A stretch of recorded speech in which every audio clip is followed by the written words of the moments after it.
Yo, what's up guys? Welcome to our channel, Chris TV. Today is October 30 guys. Pumunta ako dito sa aking car wash kasi nga yung control niya nagluloko, hindi nag-uras. Kaya hindi nagbubuga, sabi ng aking makakilala dito. Yan. Buti nila kinuha kasi naiwanan ko to guys. Yan. Titestingin natin kung mayroon ng oras mapapatak. Hindi ko muna kinabit yung ano niya, yung kanyang, yung ating compressor kasi tatry natin yung control kung may oras na. So nagkakaroon na siya ng oras guys. So ikakabit na natin yung ating car wash sa likod dyan. Ikakabit natin to.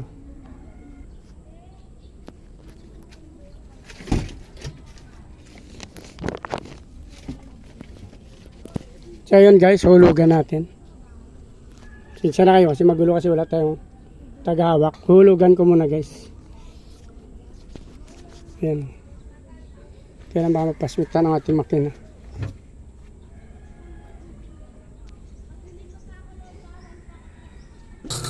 Ayun na guys, hinulugan na natin. Yan. Nagkaroon ng oras. Saka nagkaroon na siya ng tubig. Yan. So kanina umaga kasi nag-tick sila kagabi na yung car wash walang buga. So pinuntahan ko, akala ko yung kanyang compressor ang sira. So actually hindi sira yung compressor niya. Napansin ko doon kasi walang sensor. Yung sensor niya walang timer. So nag-focus tayo sa timer. Inuwi ko yung timer. Doon ko na ginawa. No? Hindi na tayo gumastos kasi nakayanan ko naman. Mga basic lang na sira, minsan nakakaya natin. So nagawa natin ang paraan yan. So tama lang naman yung lakas niya guys.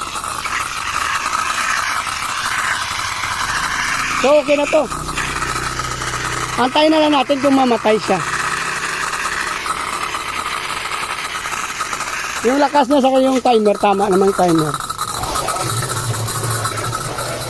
Antayin natin kung mamatay.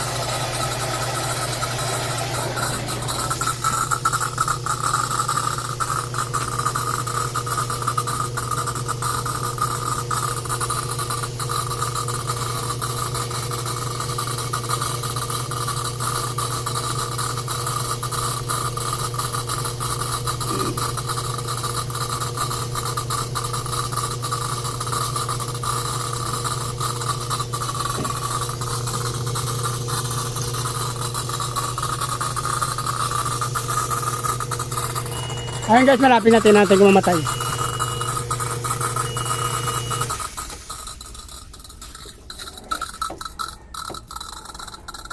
So okay na guys, kasi namatay naman siya after 2 minutes. Matapos niya ma-range yung kanyang timer.